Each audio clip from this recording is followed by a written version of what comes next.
See how I just got you?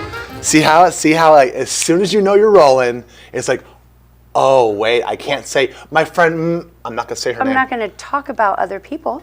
I'm going to name drop. Okay. I'm going to name drop. I'll name drop. I do it all the time. Name dropping is good. Who do you want to name drop? How about E.T.?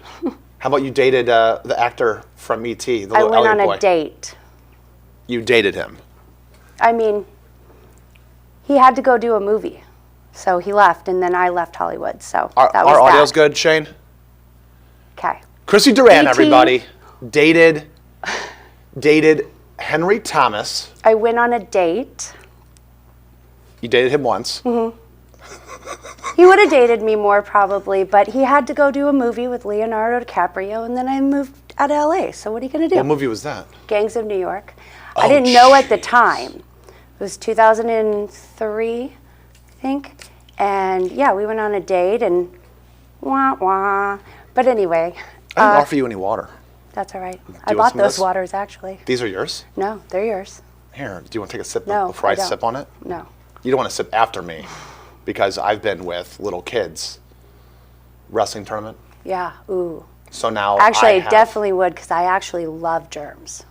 You love germs? I do. You also said in the green room that you love kids. I love kids. Okay, that's why you love germs. Well, and I'm from, the Redwoods.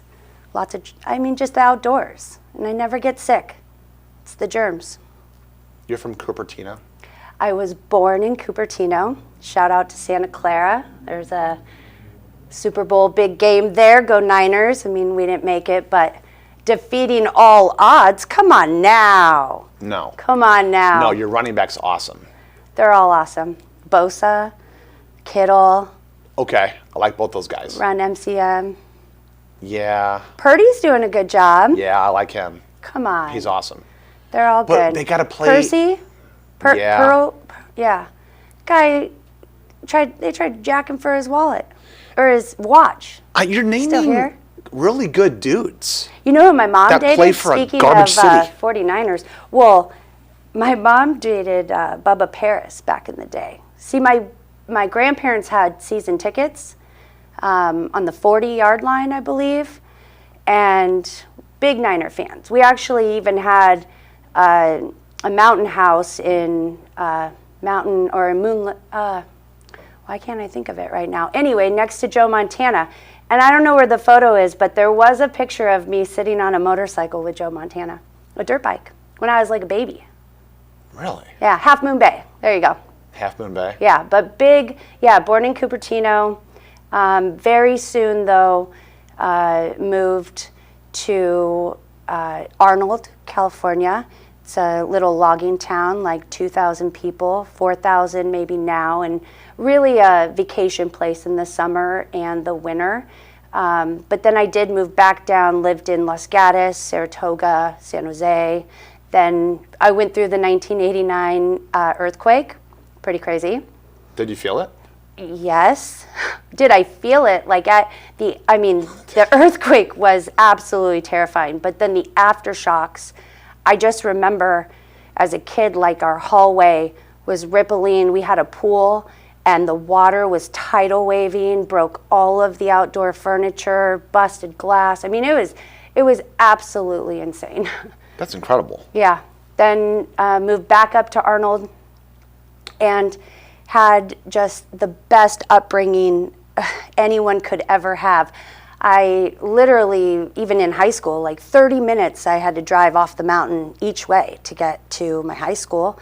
But they're just the best upbringing anyone could ever want.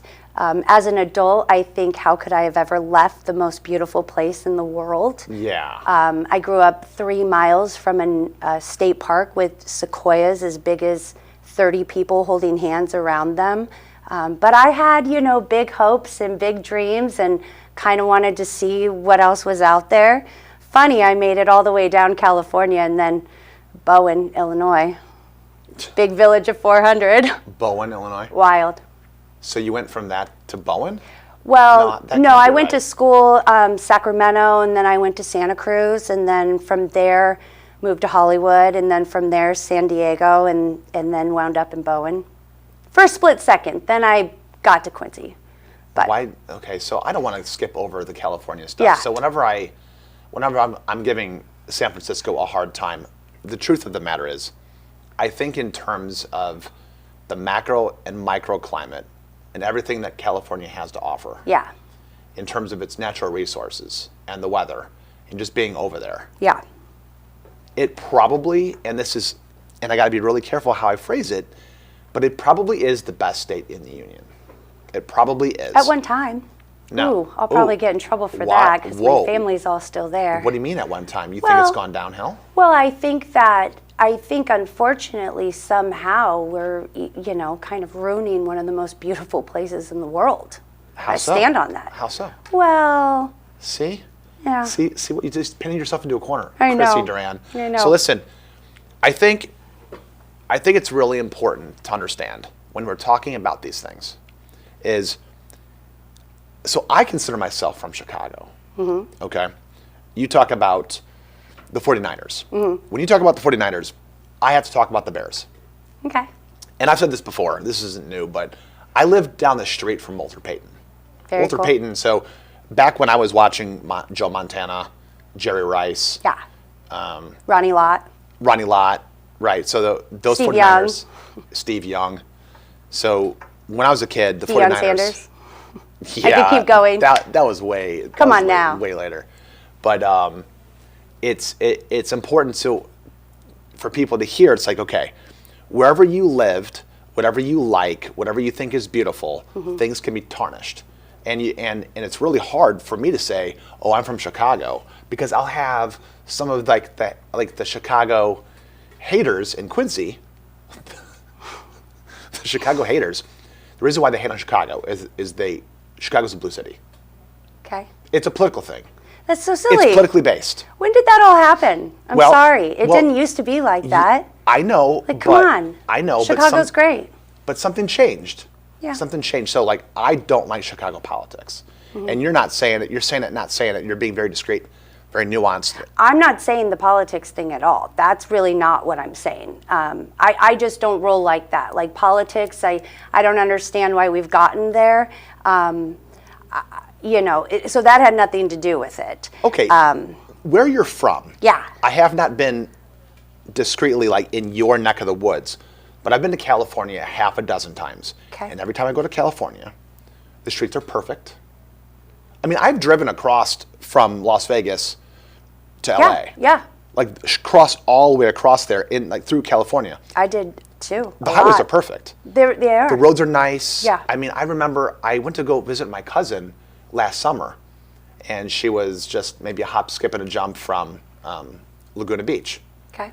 Oh, yeah, beautiful. And it's one of those planned communities, those planned neighborhoods, where they've got, when you step out of your house and you're on your e-bike, and you are with your friends or your kids or whomever, and you think to yourself, let's go swimming.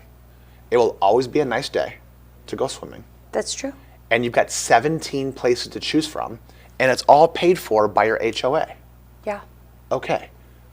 I tend to kind of like that. No, it's great. And my brother and sister-in-law and my grandparents, they now live in the Central Coast. So they live in Santa Barbara, Pismo Beach. I mean, it's perfection. My grandparents, after, since 1979, and they're in their 80s, they finally, my grandfather built all of their houses up there. They living on generators. My granddad's, when it snows in California, I think a lot of people maybe don't understand this. I would go to bed at night and it would snow 3 to 5 feet in a night.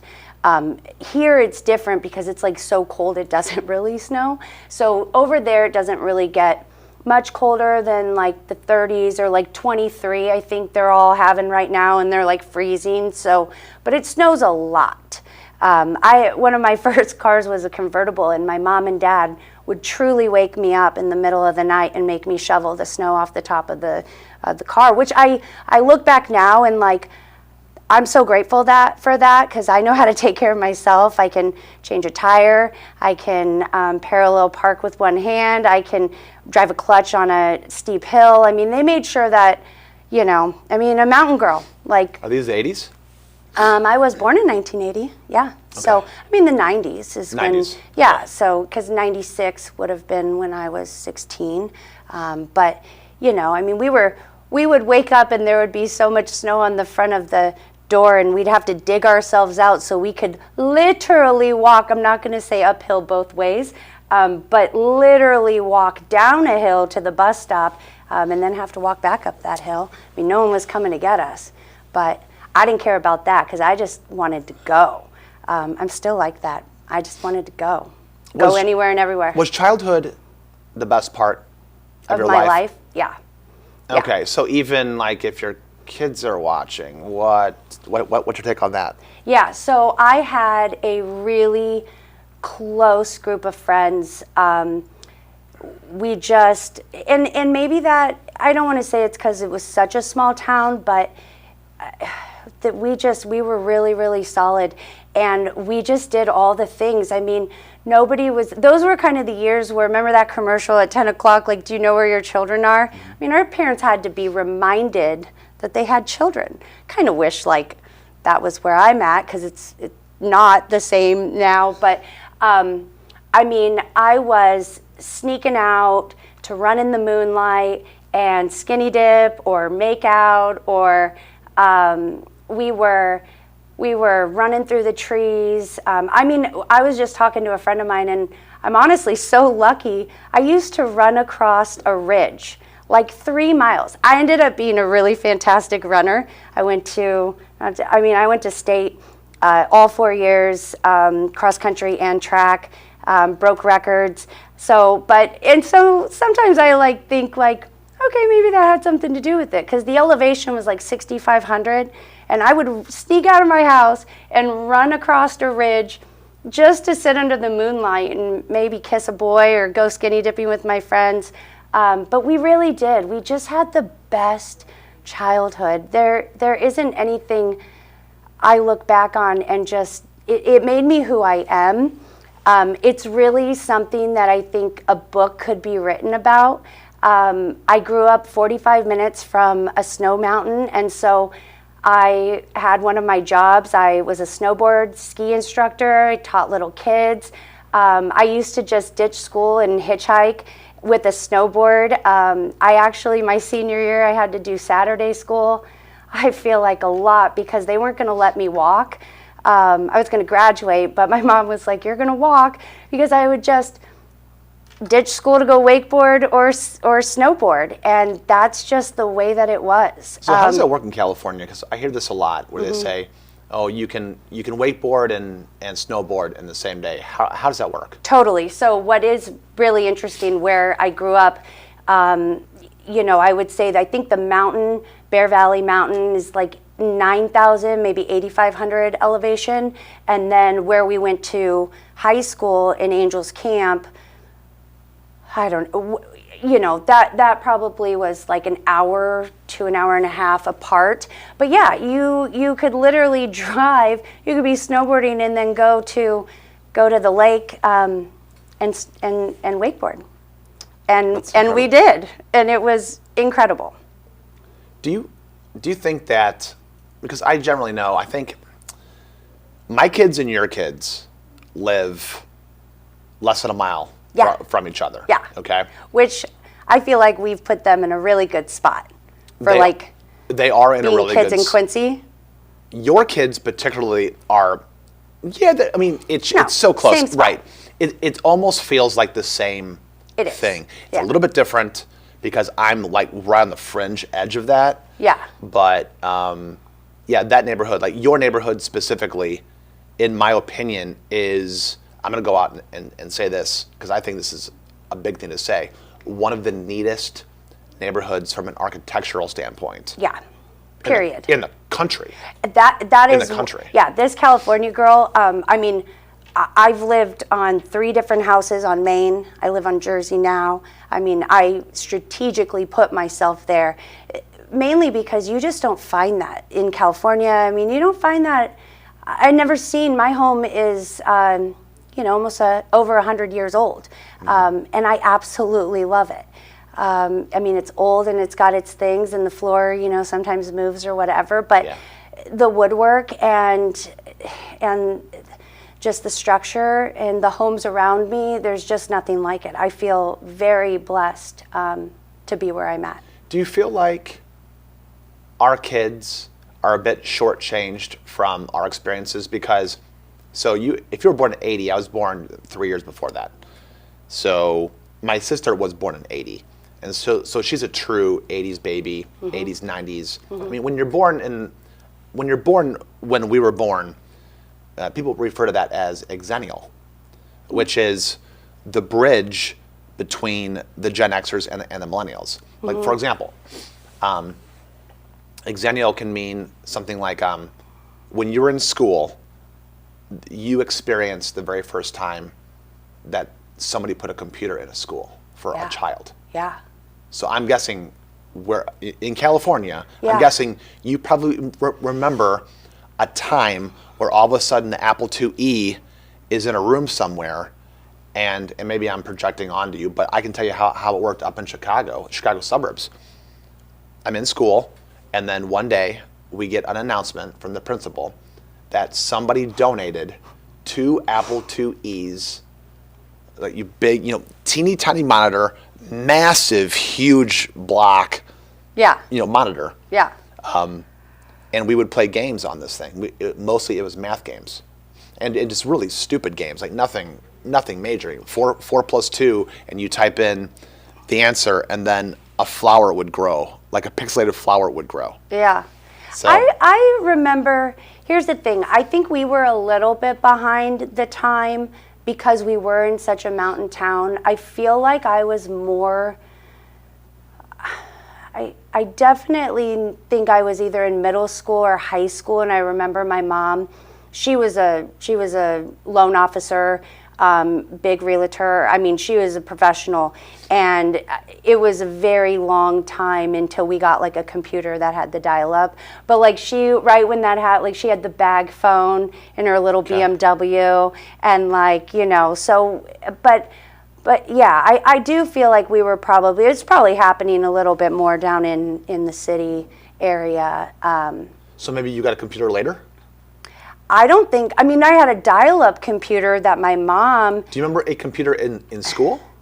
Yes. Actually, my best friend, shout out to Tiffany, her mom was our computer teacher. So yeah, we had computers, but they were really old. I guess I feel like we had Snake. Snake?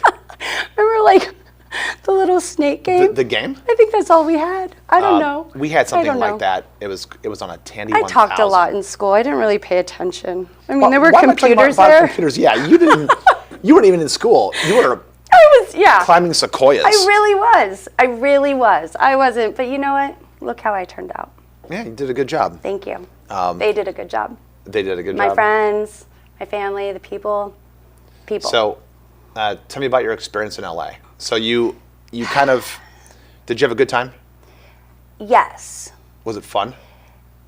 Yes. Was it too much fun? Yes. I only made it, I made it 9 months, and I had to kind of get out of there. I wanted to go. And to be honest, I could say this now, but when I moved to LA, I told my family I had a plan and some friends, and I did not.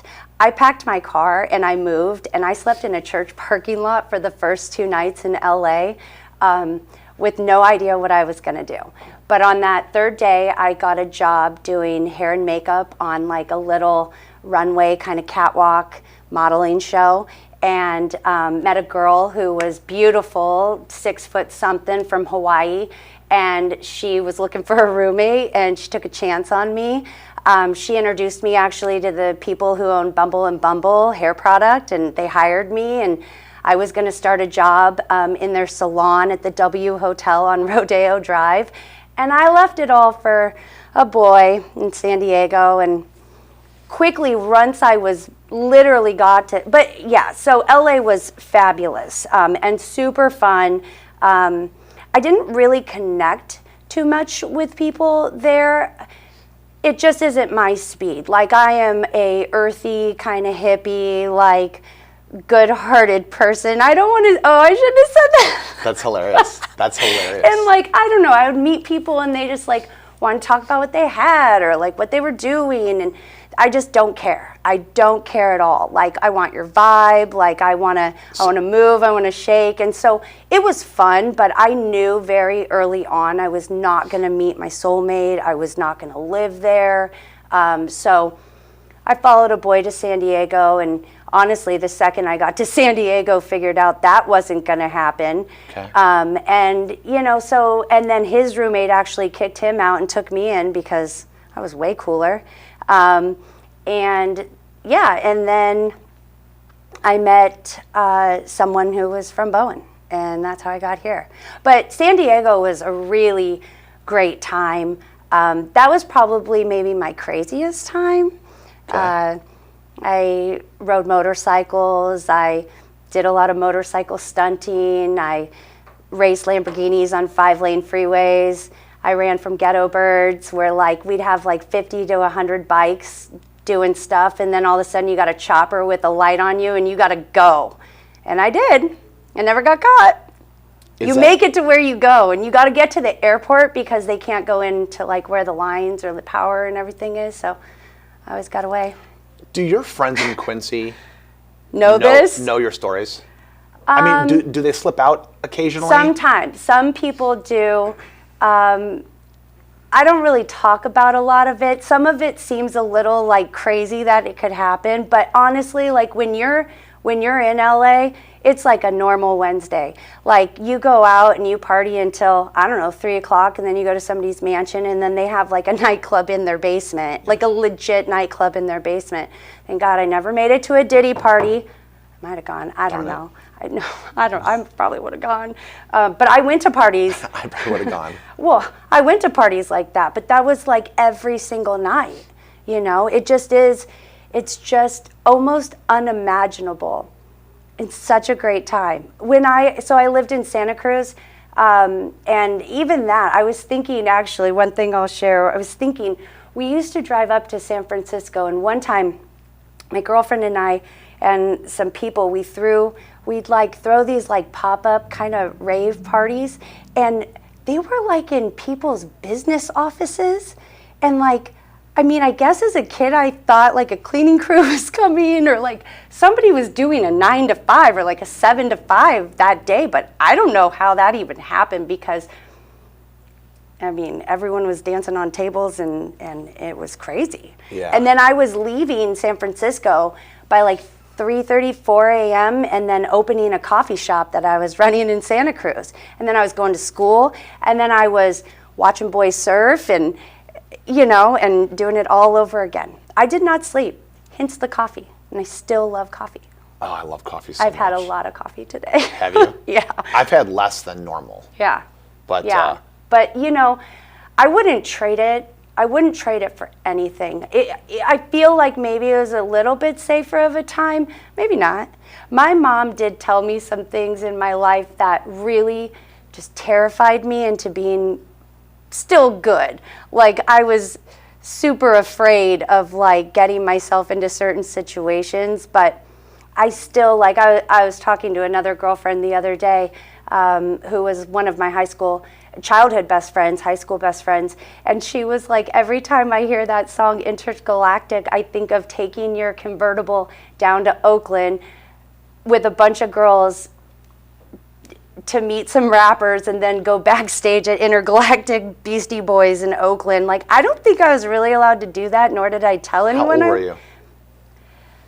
I mean, old enough to drive, but so probably sophomore year or junior, in like high school? 16, 17. Yeah. Oh, high school. Yeah. Jeez. Yeah. I was really a good girl. I did push the envelope. You know, my mom actually, she used to try and sell my snowboards, but I'd just get another one. Like, roll them. That's really funny. Yeah. I mean, you can't keep me down. First time I ever attempted a backflip on a snowboard, I actually really did not do well, and I got like 50 stitches in my face, internal and out. I will say though, I have landed a backflip on a snowboard, so Really? did that. I used to do backflips off of bridges, rocks into the river. I mean, we were wild. We were crazy, but that's just like what mountain kids do. That's why, I mean, my childhood really made me the vivacious person I am. Not afraid of anything, anyone. Do you think that, knowing how you're raising your kids, do you think that, well, do you think they have more of a boring existence compared to you? Compared to what you had? I feel like, so I have a son who's older, an adult son, and then 2 younger ones. I am the mom, and probably to a fault, I let them roam. I let them go. I let them do dangerous things safely. I'm a big let people do dangerous things safely. I don't know what that really means. It means you let them go to the trampoline park. No. I let them go to the river or the creek that's like, you know, that runs from, you know, Maine to wherever it goes, and jump off trees and jump off, you know, catch crawdads. I mean, they do go to the trampoline park, but my kids are outside. Like, I mean, my kids really are outside until sun up, sundown, and they're running. So, do you think your kids are freer than most of the kids in Quincy? I do. You do? Yeah. Okay. Because I let them. That's a big deal. I want them to. That's a big deal. Like, I believe in like figuring, I don't know, I was kind of like, you can't tell me, unfortunately. Like, you could tell me, and that's cute, but I'm not going to listen. So I'm going to figure it out. And I feel like that really helped me in who I am. I mean, I'm in sales. I don't mind if someone tells me no. I actually kind of, it drives me. I like it. Like, tell me no. That's cute. Okay. that's funny. Yeah, I think that, you know, the way that you were raised and the way that I was raised, you made mention of that TV commercial put out by NBC or whomever. Yeah. And it says, you know, it's 10 p.m. Do you know where your kids are? Yeah. I think it's one of those things where of course, you made the joke, you know, they had to be reminded that they had kids. They did. For my parents, it was more of a, you know, it's 10 p.m. Do you know where your kids are? Yes, I know where my kids are. Yeah. They're in bed, but they've just made it into bed because it's the longest day of the year. It's in June, and my kids were out all day long. Yeah. And now they're home. And it's one of those things where I do remember being awake and seeing those messages come across. Because I remember do you remember Dallas or Falcon Crest or Knots Landing or any of those? Yeah. Like $1 Million Man, Yeah. all those TV shows. Yeah. And I don't know what show came after Dukes of Hazzard. I was allowed to watch Dukes of Hazzard, but then there was a show that came right after that. I can't remember if I think it was Dallas. I don't know. You might have to fact check me on this. Or Dynasty or something like that. But I remember that's when I had to go to bed. But like right around that time, they would also put out that, you know, it's 9 p.m. or it's 8 p.m. Yeah. Because they would do it multiple times. They would say, it's 8 p.m. Do you know where your kids are? It's 9 p.m. Do you know where your kids are? And they stopped at 10. And I don't know how far they went. I doubt it's 2 o'clock in the morning. Do you know where your kids are? I'm sure that wasn't happening. But I take a look. Somebody like Tanner Freiberg posted something on Facebook that said something like, yeah. I mean, he's awesome. Awesome. I love his posts. It's my favorite. All of Tanner's posts are thought provoking. For sure. Like they make you think. I like when people post on Facebook that makes you think. Either it's like, oh, he didn't just say that, or oh, interesting, I never thought about that. Yeah. So anyway, he wrote something along the lines of, I just screwed up my train of thought there. Essentially, he was saying, well, I'll come back to it. The point is, these ideas of rearing children and like doing the right thing and building adults and things like that. I don't know if the average kid these days, I think they're way too tethered to this weird structure. Yeah. And I'm super uncomfortable with it. So, for example, where you and I live in that neighborhood, what age did you let your kids freely ride their bike without you saying, you know, did you give them boundaries? Yeah. So, yeah. Well, my oldest, we lived at like 18th and Main when he was going to Madison School. I mean, he was riding Power Wheels bike or a bike at 5. And there was no crossing guard at 18th Street. How'd he cross? Carefully, maybe. Sometimes. No adult? No. And sometimes I would get a message. One time I got a message from one of my mom friends, and she said, I just have to let you know, Garrick just like was rolling on his bike, hopped off at the crosswalk, ran his bike across, hopped back on. Rowan's doing, he's like me. He's got one foot on the, yeah, I get a call, Rowan's going through stop signs with one leg on the seat and one leg in the air, and I'm like, that's my boy. So, yeah, they have boundaries. Currently, the boundaries really were like 24th to State to 18th to Main. But like last summer, or maybe even 2 summers ago, they were talking about how they got these Lotus and they went to this trailer, and I'm like thinking, what in the world? They went down to like where Cece's had that trailer at QMG. Yeah. I mean, Rowan was like 5 probably. And then they went to the river one time. My boys have some best friends, the Moore boys, and the 5 of them are literally, we've got 10, 11, 12, 13, 14.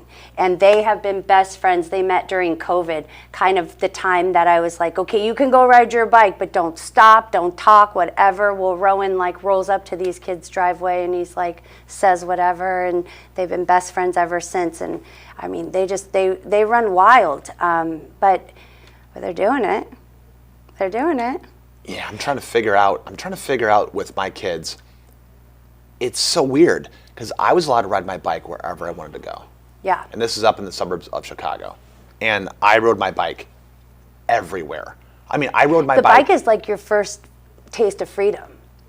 The bike is a huge deal. Huge deal. Huge. Because, I mean, even before the bike, even before I could ride a bike, 'cause I think I learned how to ride a bike when I was, I'm going to say 7.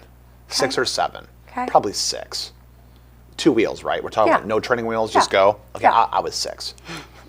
But, because I remember exactly, we moved from Elgin to Algonquin, Illinois. Okay. Do you know where any of those places are? No. Okay, this is like suburb of Chicago stuff. Okay.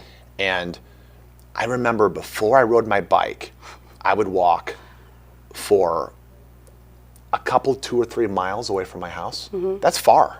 Very far. That's pretty far. That's far. That's very far. And I mean, I would find myself down by the Fox River. Yeah. By myself. Yeah. And then I would drag my little brother, Yeah, that's who was fine. 4, but he Yeah. couldn't walk fast. Yeah. So I would trick him and say, hey, let's play hide and go seek. You go that way and count to 10, then I'd run away from him. But I would go so far. And then when I got a bike, I mean, I went far, far. Yeah. Here's how far I went. In the suburbs where you're from.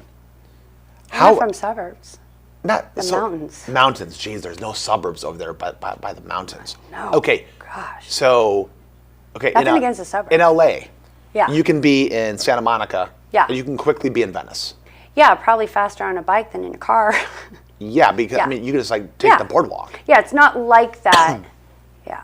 So Here. up in Chicago, up in Yeah. the suburbs, you can be in a northwest suburb, and there's a bike path, and all of a sudden you're in Carpentersville, and then now you're in West Dundee, or you're in Huntley, or Lake in the Hills, or Yeah. Barrington Hills, or Palatine, or Schaumburg. I mean, keep doing this, right? McHenry. You could go anywhere you want. It takes you a while to get there, but you could be 2 or 3 towns over, and then you come home when you're 9 years old. Yeah. Okay. I will say the one time I got real mad at the boys is when I found out they crossed Broadway to go to County Market. They Okay. came back with like groceries, and I was like, oh no. So like Broadway, Like 24th? yeah. Like Okay, I so draw the line there. Right. I mean, I don't know why I Broadway. think Maine's so much more safe in State, because it's probably not, is. but It is. Broadway, Main Sanford and Broadway. Yeah. So, I guess I'm not like, I will say too, I'm very lackadaisical in like find out and explore, but I am a very strict parent. You're strict? Oh, yes. If you asked my kids, they would never believe that I'm the fun friend. Like, because I'm not, like, that's not my role with them. Like, I'm Garrick's now friend. He's one of my best friends. I hope he feels the same about me. I think he does. But growing up, that was just not my role. Like, he had friends, I had friends. I was put here. I have one job, and I took that job. It's my most important job, being a mom. And I'm a very strict parent. I do not mess around. I expect a lot of them in their day-to-day and being accountable and integrity. And I mean, I'm raising boys, so I take that job very seriously too. I mean, I guess I would probably feel that way as a girl mom. I don't know, because I don't, but I take the role of being a boy mom very seriously. I have a very important job to make sure that they are not only great humans, because that's the most important thing. Like, to me, that is worth everything. That is my happiness. That is my joy. And I have raised a very good man, and I'm raising two very good young men. So I take that very seriously. But I also let them make their mistakes, and I'm not going to do things for them, even though it's faster. Like, they were brushing their teeth on their own very young. Like, I want them to spill the milk when they're making their cereal. I want them to maybe, not super burn themselves cooking an egg, but they've got to figure that stuff out. Yeah. Or like, what am I doing? Do you believe in the adage, and I don't know if it's an adage or if this is a modern psychological thought, but the idea is, don't do anything for your children that they can do themselves. 100%. Do you believe in that? 100%. When does that start? Immediately? And I shouldn't, okay, so like of course, like I make, of course I do a lot of stuff for my kids. Like, Did you ever make your kid change their own diaper? No, Frankie. Oh my gosh. I cloth diapered, by the way. Oh, you did? Yeah. Not all three kids, but two of them. Really? Yeah. Garrick, I was young. I was younger, and I was here. I moved here because I was pregnant, with Garrick, and it was just really expensive in California. And, you can buy a house here at the time. Our first house was, 900 square feet on 19th and Adams. And, you just can't do that over there. So I was pretty followed the book, and I was away from my mom and my grandma. And honestly, my son's grandmother, she is amazing. I just actually talked to her for an hour the other day, and I have a special relationship. I had to get a corporate job with AT&T right away. When Garrick was, I don't even know, a couple months old, they sent me to Texas for weeks in Kansas City to train, and I can't even believe I did that. Like, with my other two, I co-slept with them and cloth diapered, and but it's just that first time mom, you kind of do what people are telling you to do. And then I was like, wait a minute, I'm gonna do what I want to do. Mm-hmm. Yeah, but yeah. Cloth diapers. We did not even try that, even for 1 second. I will say, the cloth diapers are really, really cool and really great now. And my washer and dryer, my washer had a sanitation, setting. So do you have to bleach everything? No, you don't bleach at all. You don't? No. Oh, gosh, you don't. No. What do you mean? No, you don't put bleach on those fibers. Absolutely not. No. Oh, yeah. Interesting. Yeah, and okay. Not to get too into it, but I don't think people really realize it's against the law to throw a diaper away that has something in it. You're supposed to always go dispose of that first. So cloth diapering, yeah. Wait, yeah. Hold on a second. Yeah.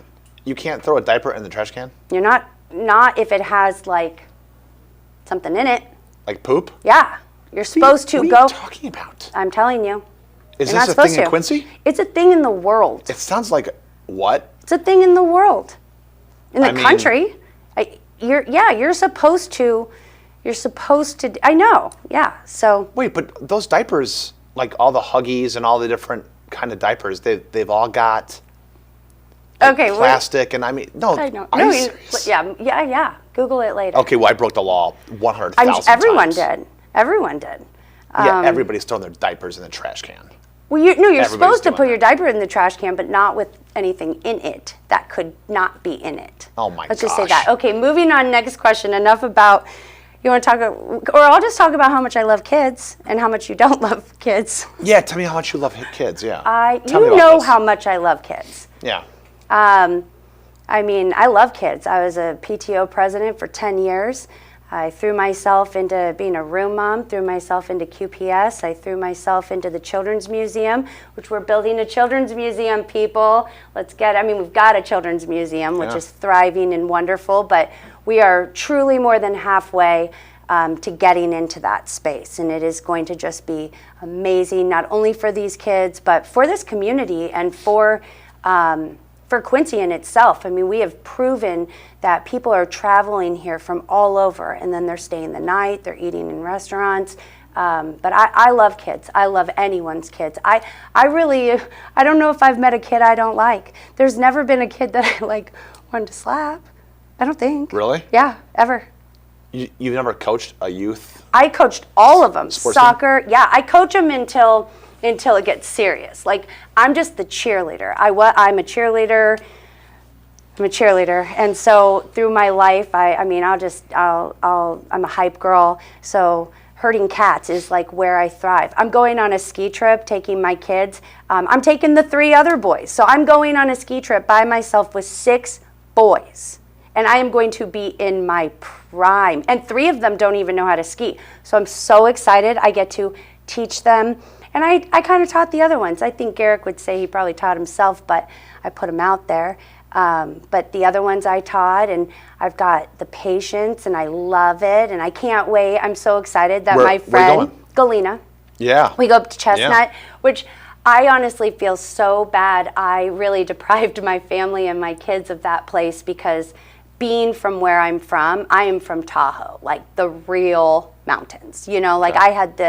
I had the luxury of skiing Squaw Valley, North Star, Kirkwood, Bear Valley, all of them. I had senior season passes to all of them. Hence why I didn't go to school. What are you going to do? Well, I mean, what school are you or do? snowboard. Powder. Wait, powder days. Did you snowboard or ski? Snowboard. Well, you always start skiing. And my kids are still skiing.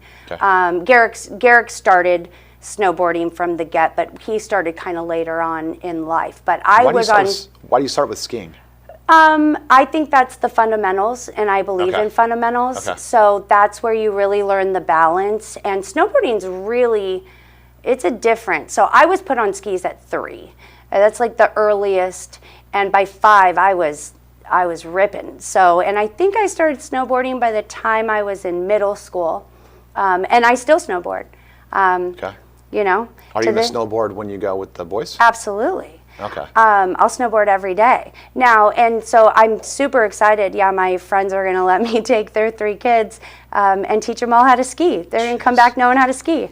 And Chestnut is really, so what I was going to say, I really deprived because I thought oh, that's not going to be good enough. And it's great. It is the cutest, Yeah, it is. just log cabin, lodge that hot tub and pool and And you can still bar. rent all those there? Oh yeah. In Galena? And night you ski at night, and my youngest Rowan, Rafe, really, he's my thinker. He took the time to really figure it out and do the turns, and Rowan was just going straight down, jumping.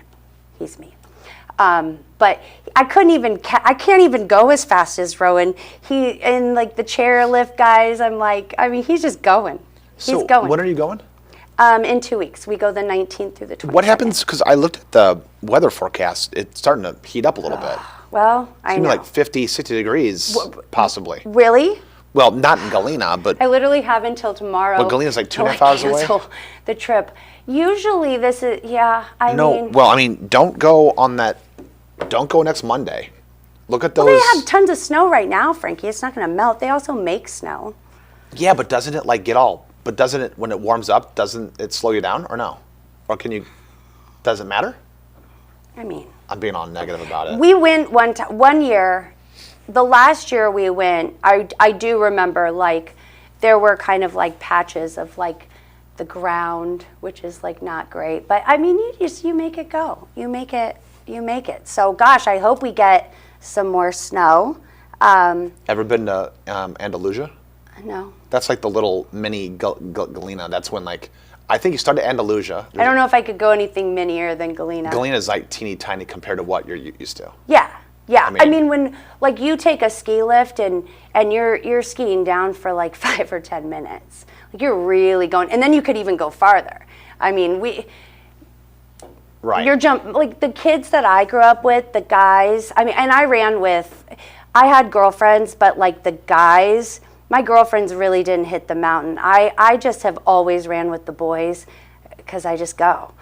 So that also, you know, they used to kind of give me a hard time and make fun of me, but they kept me around, and I think they all, you know, really liked having me around because, you know, I'm a vibe. And I would go. I'll jump a rock. I might have to leave in a body bag. I did that a couple times. So your passion is showing up. My passion is showing up.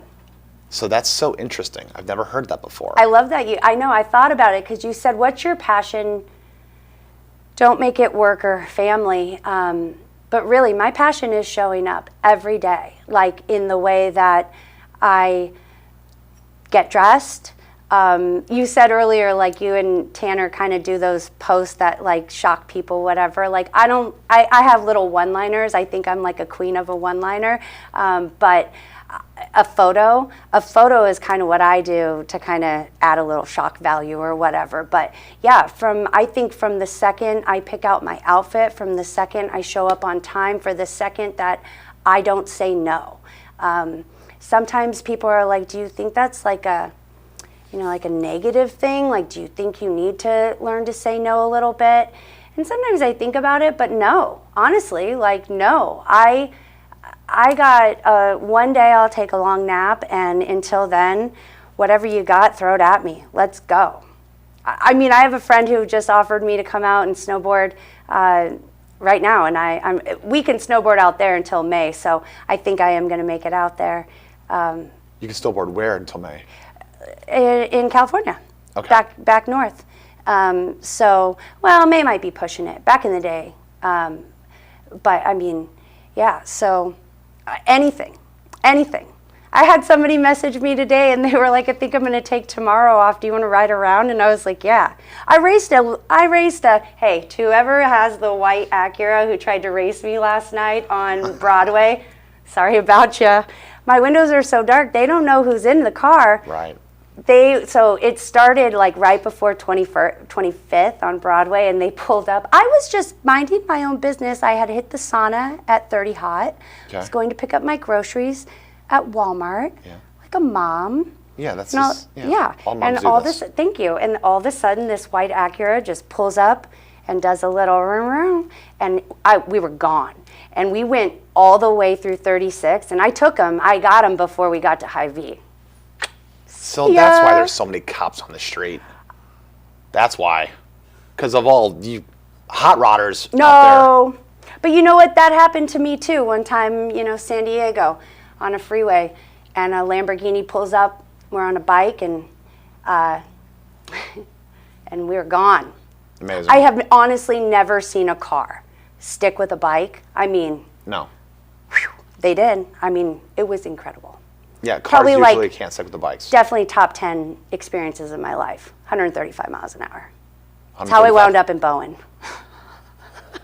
With that said, Yeah. thanks for coming on the pod. Frankie! Sorry, my hands are all sweaty. Okay. It's all wet You from this wanted thing. me to do this a long time. I asked you a long time ago. From the beginning, I And, said no. I was nervous. And you said no. You're like, I don't want to do it. I'm like, No, it fine. wasn't that I wouldn't want to do it. I don't necessarily like talking about myself, or I got a big mouth. I'm not really censored, but this was good. I told you. You're a good friend of mine. And told Rachel, you. your wife, I really adore you. So thank you for having me on. I told her this morning, I'm like, guess who I have on the pod? And she goes, who? I go, Crissie. She goes, oh, wow, cool. Love her. I had a great time on her birthday. We really did the thing. Yeah. Thanks for showing up. It was great. Showing up! Boom. Every time. See you later. Thank you.